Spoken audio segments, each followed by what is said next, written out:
Salut à tous, c'est l'Inquisiteur. On se retrouve aujourd'hui pour le Codex Marine du Chaos de octobre 2002. C'est la seconde édition de ce codex qui est sorti au préalable sous une autre forme. Couverture de Karl Kopinski. Alors, comme vous vous rendez compte, je suis toujours pas dans mon studio habituel.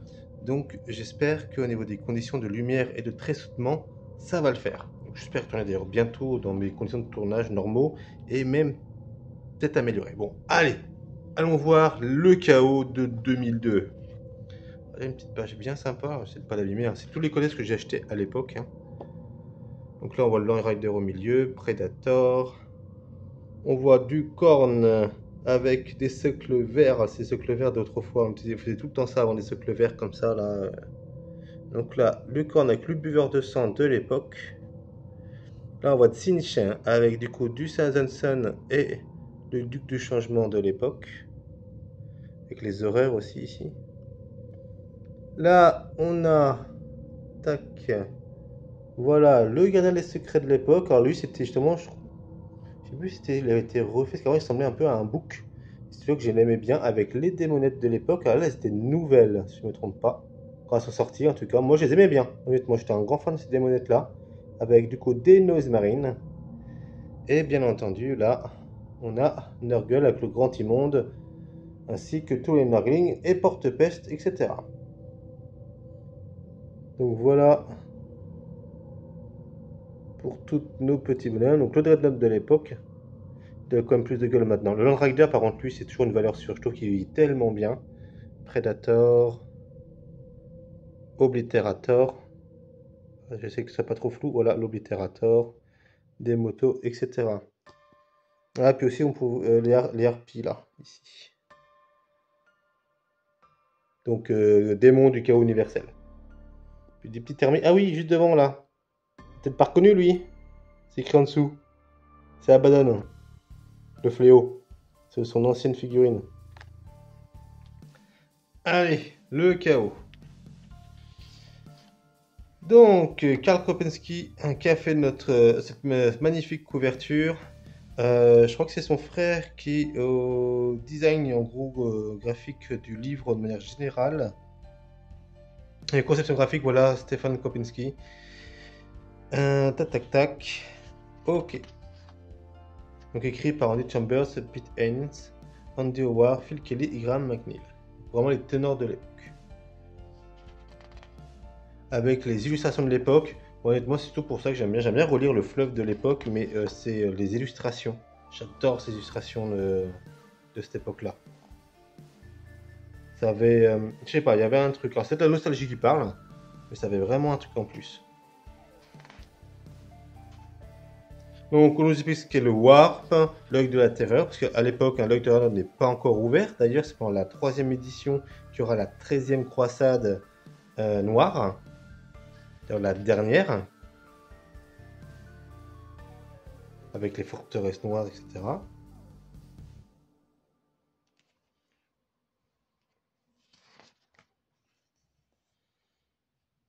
Tac, les élus d'Abaddon. Alors, qu'est-ce qu'on va avoir? Allez, c'est beau ça aussi. Bon, c'est pas, je voudrais pas être ça, personnellement, mais l'image est très très belle. Donc, tac, les règles spéciales. Donc les marques du chaos, ce qu'elles apportent, qu'on peut mettre marque de chaos à chaque personnage, les poids psychiques, unité sans peur, comment on mettait pour mettre les démons, et l'instabilité démoniaque, car vous pouvez, ça soit un infernal numérique, et qu'elles ratent leur test de commandement. Je crois qu'elles pouvaient tout simplement disparaître. Alors attendez, je regarde vite fait. Donc pas de personnage indépendant. De effectuer un test de morale, si remplacé par un test d'instabilité effectué en cas d'échec, l'unité ne fuit pas mais subit une blessure. Voilà. S'ils rataient leur test de commandement, ils avaient des blessures. Et quand c'était un infernal numérique, voilà, ils avaient un malus de -1. Les démons majeurs et les possessions, parce qu'en effet, en fait, quelqu'un avait son démon et on pouvait le faire apparaître au plein milieu de la bataille. N'importe quel champion, du coup, était sacrifié pour faire paraître le démon. Ça, j'adore cette image d'Adrian Smith. Elle est trop bien. Donc les armes de corps à corps, oui que les profils, hein, c'est pas ce qu'il y avait maintenant. Donc avec les dons qu'on pouvait mettre, en effet, hein, il y avait les équipements, les dons, les mutations, etc. Les icônes, les pouvoirs équipements psychiques qu'on pouvait équiper, les armes démons. Compétences de vétérans, oui, parce que vu qu'on part du principe que beaucoup de Space Marines du Chaos ont 10 000 ans ou presque, ils ont des compétences en fait liées à leur expérience extrêmement longue. Les améliorations de véhicules. Liste d'armée, hein. Autrefois c'est toujours ça, 1 QG, 2 troupes minimum, et après soit 3 élites, 3 attaques rapides, 3 soutiens en plus, et on peut aller jusqu'à 6 troupes. C'est équivalent à ça les troupes des Battle Lines qu'on peut faire de maintenant. Donc en QG, 0-1 Seigneur du Chaos ou Seigneur Sorcier ou Prince Démon, vous pouvez pas avoir les 3. Lieutenant du Chaos, 0-1 Démon Majeur. Donc voyons voir, tiens la différence. Bueur du sang, bon bah au cac, je crois que j'ai fait bouger le truc. Au cac, bah, il défonce tout le monde. Le plus faible étant le grand immonde. Au tir, bon bah un buveur de sang il va pas tirer. Le meilleur c'est le duc de changement. En force, c'est le buveur de sang qui a force de 8. Suivi du grand immonde et du gardien des secrets, donc Nurgle et Slaanesh. Slaanesh ou Slaanesh? Non, je crois que c'est Slaanesh et Tsinch qu'on prononce. Duc du changement, donc il est moins fort. L'endurance de 6 pour tout le monde. Les nombres de points de vie, c'est le grand immonde qu'on a le plus, sinon nous en avons 4. Ça paraît peu, mais à l'époque, honnêtement, c'était pas mal. Hein. C'était beaucoup moins létal que maintenant. Initiative, donc qui tape en premier, c'est le duc du changement qui a le plus d'initiative. Grand immonde le moins. En nombre d'attaques, Slaanesh et Khorne, donc beurre de sang et gardien de secret, au moins de 10. Donc 4 plus invulnérable pour tout le monde, sauf que le beurre de sang avait également une 3 plus normale. Un démon majeur ne peut entrer en jeu qu'en prenant possession d'une autre figurine. En effet, c'est ce qu'on en parlait juste avant. Élite, donc les élus, avec pas mal de trucs. Et le nombre d'élus maximum qu'on pouvait mettre dépendait du nombre de points d'armée. Hop. Ouais, c'est réglé un peu comme maintenant. Alors bien sûr, on pouvait l'équiper en armure Terminator hein, également. Ça changeait le nombre de points. Mais 17 points l'élu, en Terminator 19. Aspirant champion plus 10, champion Terminator plus 29. Le Rhino qu'on nous mettait. PS Marine du Chaos possédé. 0-1 Obliterator. Acute Obliterator. Donc 1 à 3 dans une escouade. Les figurines, je me rappelle bien, c'était nouvelle à l'époque. Donc les troupes Space Marine du Chaos, donc les Berserk, les Noise, les Marine Epes et Johnson, donc les rubriques Marines. Tac, je regardais par rapport aux marques, pour recevoir des nananas, les Space Marine du Chaos pour recevoir un des armes spéciales. Tac, tac, tac.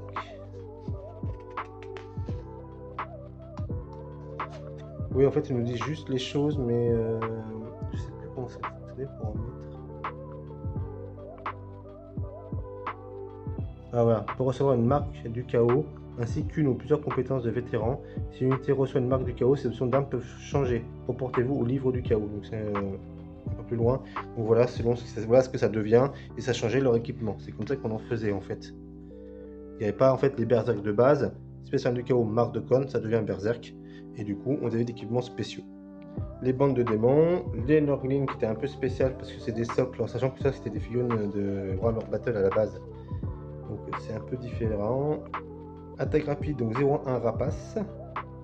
Les motos, l'émeute démoniaque, donc chien de corne, par exemple. Huleur de Tsinch, les gargouilles. Donc voilà, ils mettaient tout ça dans l'immunité, puis en fait on choisissait, c'était une sorte de récap. On peut dire ça comme ça. En soutien, les Havocs, les Predators et les Dreadnoughts. Fou furieux, au début de la phase de mouvement, lancez un dé sur le tableau. Pour chaque Dreadnought du chaos non immobilisé ou disponible d'une arme opérationnelle, on lance un dé, soit un rage sanguinaire, au lieu de tirer, bah, il charge. 6 plus 1 d6 sur la figure de l'unité ennemie la plus proche. Et si la portée d'assaut, bah, il charge, en doublant ses caractéristiques d'attaque. C'est pas mal ça. Et s'il est déjà au cac, bah, il tape souvent 2 fois plus. 2 à 5, il fait normalement 6, mais il se met à tirer dans tous les sens. Le Predator qui était là, où j'ai oublié d'en parler. Le Lone Rider et la nouvelle figurine de l'époque, le Defiler. Alors, je sais plus comment on l'appelle maintenant. Donc notre cher crabe notre crabe des marais, le Défaleur du chaos qui était tout nouveau à l'époque. Et voilà. Et les livres du chaos, voilà, donner une marque. Alors je vous laisse un petit peu, n'hésitez pas à mettre pause si vous voulez lire. J'essaie de faire en sorte que ce soit lisible. Donc selon les marques, voilà ce que ça faisait. Donc donner une marque, à qui on pouvait les donner. Et du coup, ce que ça changeait. Chaque du chaos peut être un chiffre sacré. Ah oui, je me rappelle de ça. Il s'agit du 9 pour Tsinch, 8 pour Korn, 7 pour Nurgle et 6 pour Slanesh. Et du coup, si les escouades avaient ce nombre de figurines, ça, on avait en fait l'unité était favorite. Donc c'est bien pour les régler aux favoris, mais c'est pas écrit là. Je me rappelle plus, mais j'avoue qu'il y avait ça. J'ai poussé les règles d'unité favorite. Si je vous retrouve ça, au pire, je vous mettrai ça en commentaire. Je vous mettrai devant, mais si j'ai pas trouvé, voilà, c'est pas très grave après. Fabius Bill, l'Alpha Légion, les Aaron Warriors, les Night Lords, et ça quand même c'est des sacrées illustrations. Les World Bearers, donc eux qui avaient des chapelains. D'ailleurs l'Alpha Légion, Adorateur du Chaos en plus, normalement il n'y avait pas. Tout ce qui est cultiste en fait. Les Aaron Warriors qui peuvent aussi avoir du coup des tech marines en fait. Donc avec ça, on peut rajouter un cerveau bras. Aaron Warrior que dans le chaos sont l'une de mes armées préférées. Donc les Knocklords qui eux avec compétence de furtif, ils ne vénèrent pas de dieu du chaos. Les Aaron Warriors peuvent avoir que la marque universelle, oui c'est ça. Les World Bearers, aussi que du chaos universel. Parce qu'en fait ils vénèrent tous les dieux. Je crois que c'est ça le délire. Et on parle pas de la Black Legion et de Abaddon. Alors je vous mets son profil d'un peu plus près si ça vous intéresse.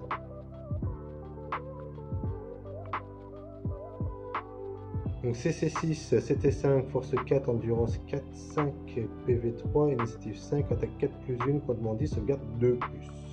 Et uniquement une armée de 2000 points.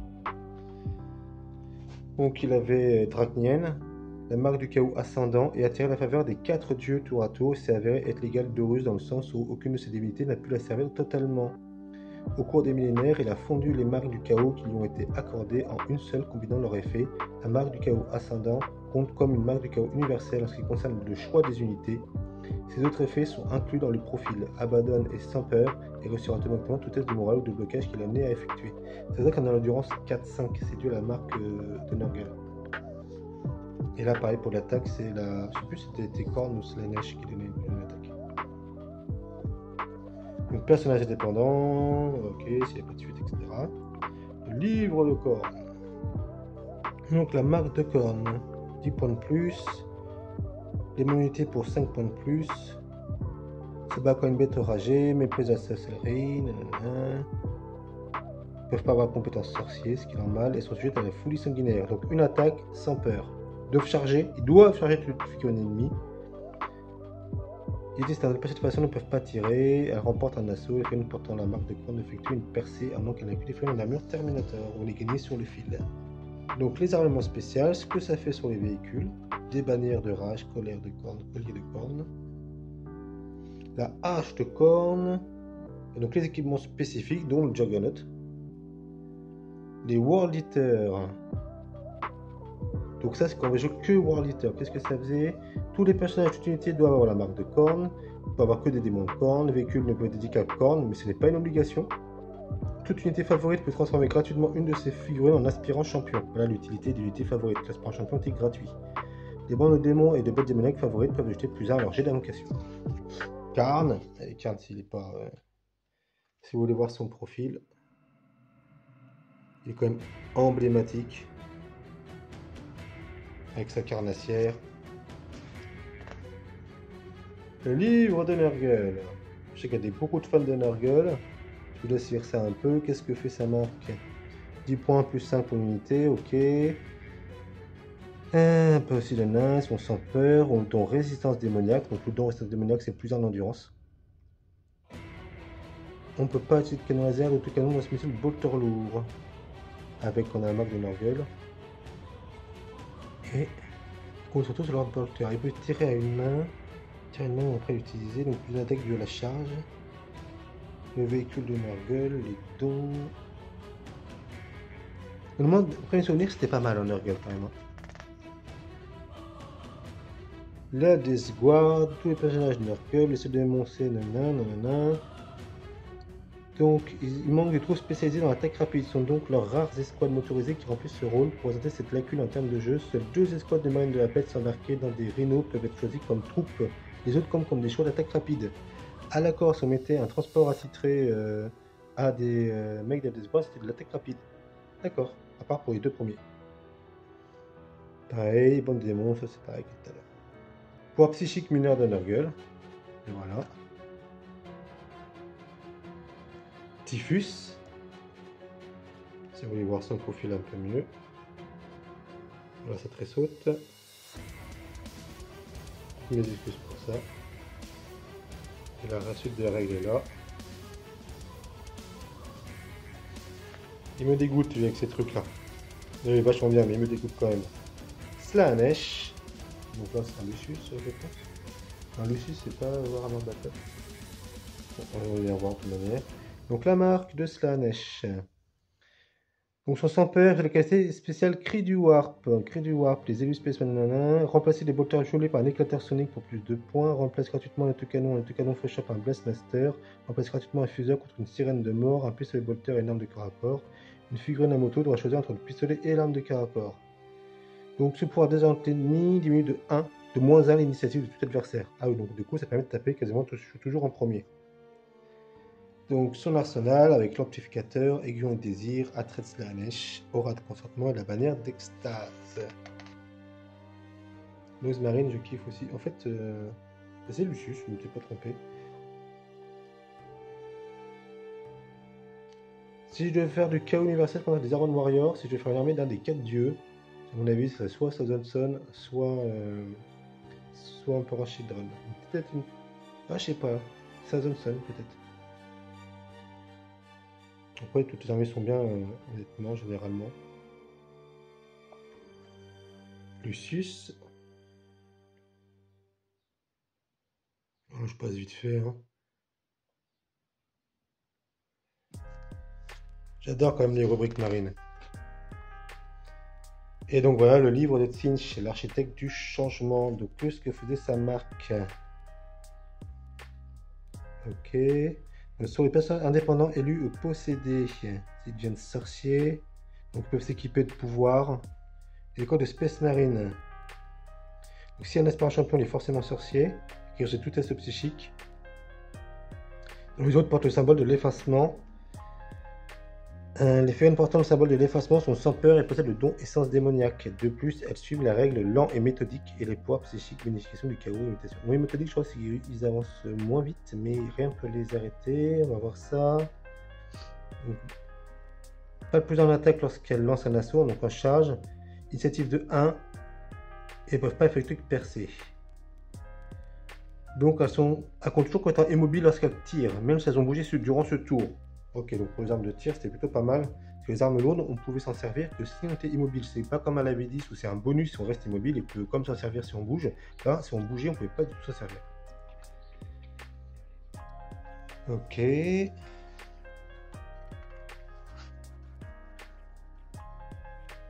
Super illustration quand même. Alors, Southenson. Donc tout avoir la marque. Les figurines ne pourront pas la porter, du coup pas disponible, c'est logique. Que celui des démons de Tzeentch. Véhicule dédié à Tzeentch, mais ce n'est pas une obligation comme pour les autres. Tout était favorite, nanana, ok. Les bandes et émeutes de ok, c'est comme pour tous les autres. Donc les pouvoirs psychiques, hein, si ça peut vous intéresser pour du narratif. Voilà. Harryman.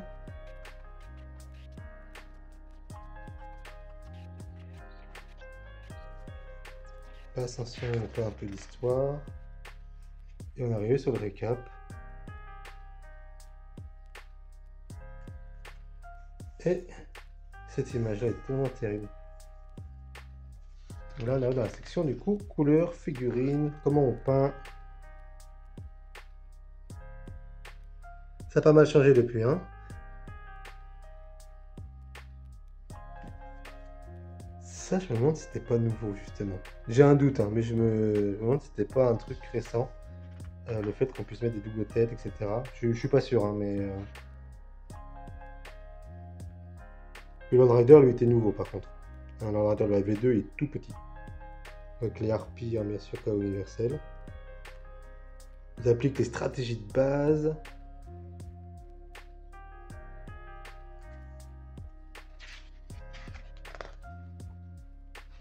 Les démons du chaos, donc voilà le buveur de sang, les chiens de corne au fond et notre ami sanguinaire. Le grand immonde, les porte-pestes et les marines.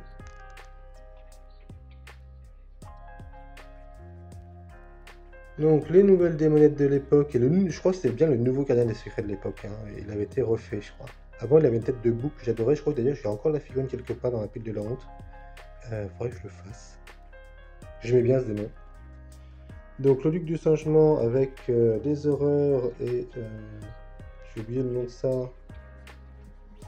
Pas les flammeurs, je sais plus, c'est pas très grave. Si vous avez le nom de ce truc, n'hésitez pas à me le rappeler. J'ai complètement oublié comment ça s'appelait. Pour Alviter. Avec derrière le nouveau qui vient de... Il venait de Warhammer Battle. Le nouveau enfant du chaos. De l'époque, bien sûr. Des Guard. Emperor Children. Thousand. Voilà, je vous mets les petites couleurs hein, qu'ils avaient utilisées à l'époque. Si vous voulez faire du schéma classique en termes de peinture, voilà pour eux et pour... Alors, le nom était en français à l'époque.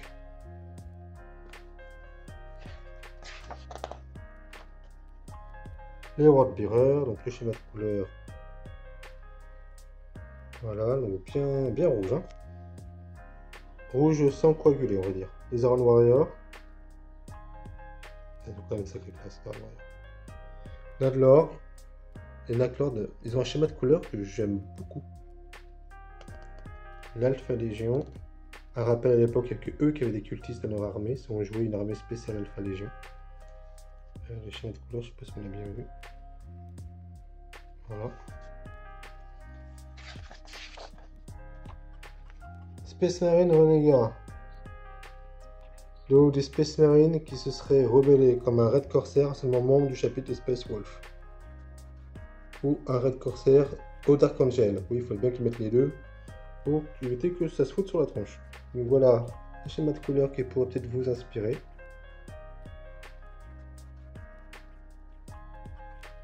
Peindre les véhicules du chaos. C'est stylé ça. C'est fait avec des morceaux de bois de kitu, non? Tête orc, ouais, c'est ça. Donc les petits terrains.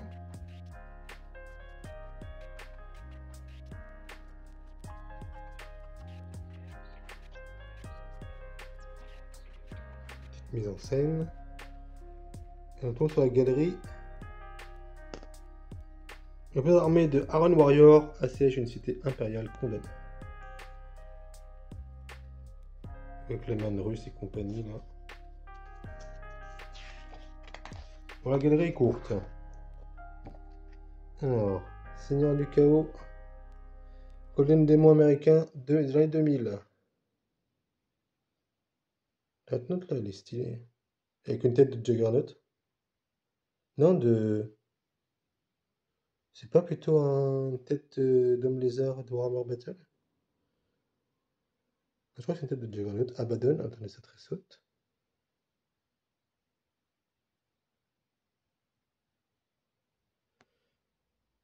Rayman. Là, mon focus, il veut pas se faire. Ah, ce tune de presse démon, j'avais adoré. Qui arrache en fait le corps du Space Marine des Dreadnought. Par Jérôme Manouvrier. Récompense saison 2001 du Golden Démon français. Ici, c'était bien une tête de Juggernaut. Ici, on voit que c'est la même. Et Karl Neuffelon, la figurine de l'époque.